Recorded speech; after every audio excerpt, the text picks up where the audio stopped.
Hi guys, my name is Matti Sulanto. I'm a photographer. Today I have a special guest, Aleksi. He's been here before, you all probably know him already. Anyway, the other day we were having a coffee and Aleksi presented a pretty bold statement. Uh-oh, you're setting me up. Yes, you said something like the Canon EOS R7 is the best APS-C camera.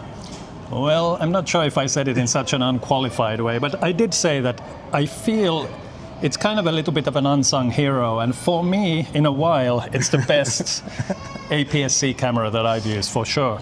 Anyway, I got so excited about that idea of the R7 being the best, so I borrowed a camera from Canon. This is Aleksi's own camera, and today in this video we're going to find out if that statement that Aleksi made, if it makes any sense. It's a great camera, I'm really excited. Like I said, my camera is on loan from Canon Finland. Big thanks, Canon Finland. I also have a Canon jacket on me. Chill. This is not sponsored one way or the other, no money changed hands. I got this jacket from Canon a long time ago. This is the first time I'm wearing it. I just thought today it would be appropriate. Anyway, this is not a new camera, the R7 anymore. It's about 2 years old or something, and there's probably a new model coming up. Isn't there always? Yes, one day, sooner or later.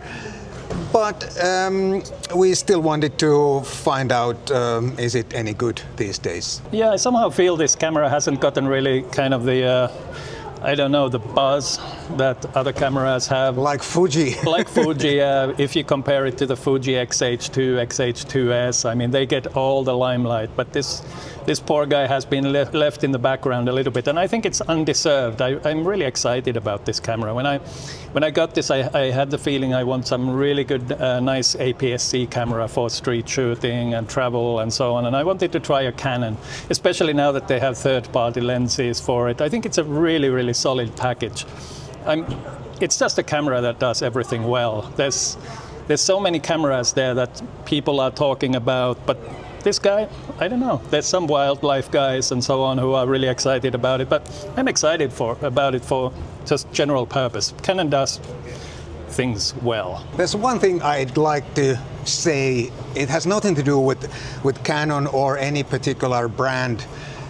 It's just that these digital cameras, they have so many settings, and now that I got this from Canon just like yesterday and I wanted to set it up so that it works for me, there are so many settings to go through and make sure that everything is right. If you don't go through all the settings and you go out and start shooting, you might end up wondering why are my pictures like this, or why is the autofocus not working, or why is it just weird, the whole camera, and the whole experience might be totally wrong, and it doesn't do justice for the camera.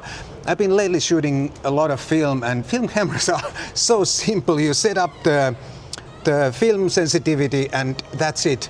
There are no other settings. It's so simple, everyone can do that.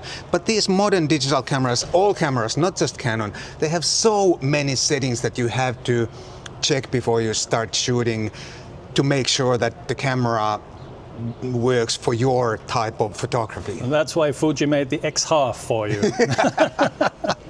Yeah, that's a good one. Hey Aleksi, you had the Lumix G9 Mark II, but you were not entirely happy with that camera, right? I still have the G9 II, but it's kind of at the moment I've relegated it more to video work. It's outstanding for video, but I felt for photography there were some issues with it. It's slightly laggy.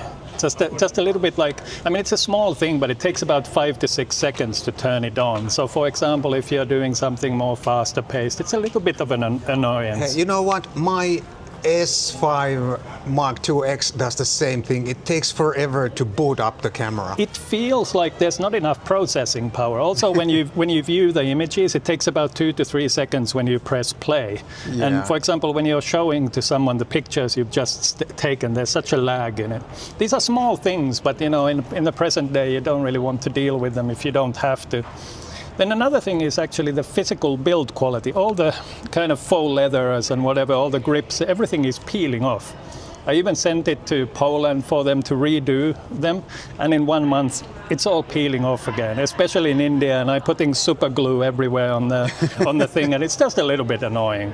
But it's my video camera at the moment still, and I still like it. It's a good camera, but it has some small annoyances. That's just the two from the top of my mind. Did I understand correctly that the Canon now is replacing the Lumix for photography for you? Yeah, general photography. I somehow love the Canons, and I wanted after a long time to try a Canon, and I was feeling a little bit some lack with the G9ii when it comes to general photography for him. So I'm trying this out now. I'm really happy with it. We pretty much concluded that Canon cameras don't always get the hype that they might deserve. Not nowadays. They used to be like the big hype, but Canon colors are still often, said to be really nice.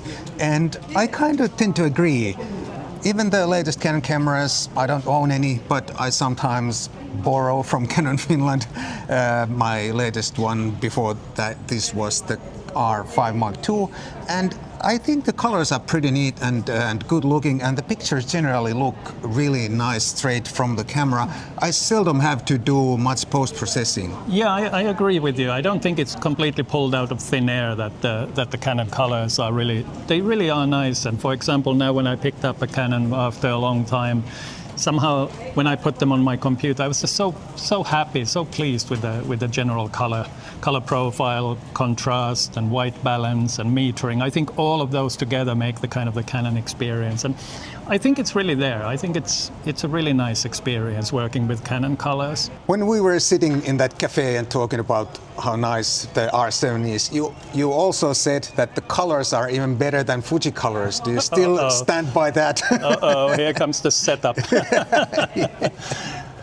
I do personally. I prefer the Canon color straight out of camera a little bit. On the Fujis, I really like what they're doing with the color profiles. And for example, I used the Pro Neg Standard as the main one, which comes kind of close to what I would, get out of the Canon. But straight out of the camera, I stand by it. I prefer the Canon colors. That's another bold statement.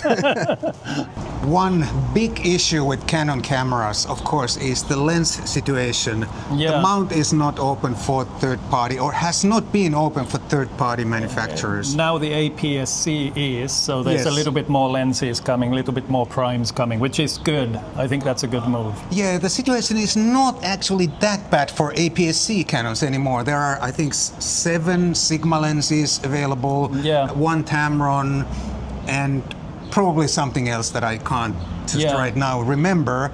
And one of the things that every manufacturer who has both full frame and APS-C, they tend to forget the APS-C prime lenses. There are plenty of...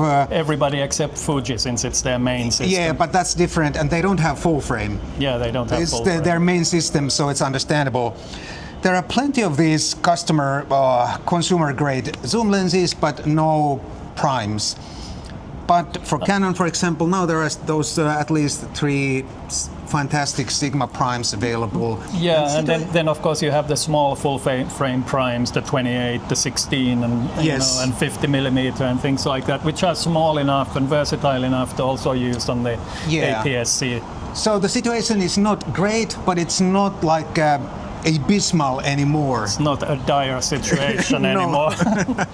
Speaking of consumer zoom lenses, you actually like those consumer zoom lenses, right? I like these for kind of as a fun lens. I usually always for every system get one of these just for kind of a fun walk around and that's lens. To be precise, that is what? This is the 18 to 150 lens. Yes. Also on my G9ii, I have the 14 to 140 Lumix zoom somehow. Just for a fun walk around lens, I think these are really nice. Of course, some days I go out with a prime and so on, and I wouldn't take this on kind of a client shoot. But for general photography, I think these are really fun, and the quality has gone up also. I really enjoy the photos out of this. So nothing to look down upon, but I get it that you don't like them. Indeed, I'm not a big fan of these super zoom lenses or zoom lenses in general. Zoom lenses are fine for, let's say, event photography or some sort of jobs, but for my personal work, I really do like prime lenses. I feel that with a zoom lens like this, I tend to shoot this and that without focusing properly on anything, and my pictures end up just being not very good. It's funny because I kind of feel the opposite, kind of frees me not to think about what lens I have on. I just concentrate on the photo and the content and forget about the... Yeah, to each their own, and I fully understand the appeal of a lens like this because it covers everything, sort of. But for me, I just feel that if I have a prime lens and a fast prime lens, relatively fast, I mean, I just concentrate on what I can get on that lens, and my photos end up better. At least that's how I feel. The R7 really ticks quite a few boxes. It really does. Image quality, IBIS, battery life, autofocus, all those are at least decent, if not great. Yeah, I would say that, this is really a camera that just gets out of the way. That's the camera everybody's looking for, right? So I'd say it's a good option. Yes, so your statement of this being the best is not totally wrong, I would say. At least it's one really to consider if you're out there for a good, solid APS-C camera. Yes, and like we said already, even the lens situation is not that bad anymore. So I think it definitely is worth considering, and it would deserve a little bit more hype, I think. Definitely, and I'm really enjoying mine. I'm quite excited, to be honest. I suppose that's enough Canon praise for one video. I hope you guys enjoyed this, and we thank you and hope to see you soon in the next one. Thanks, guys. See you.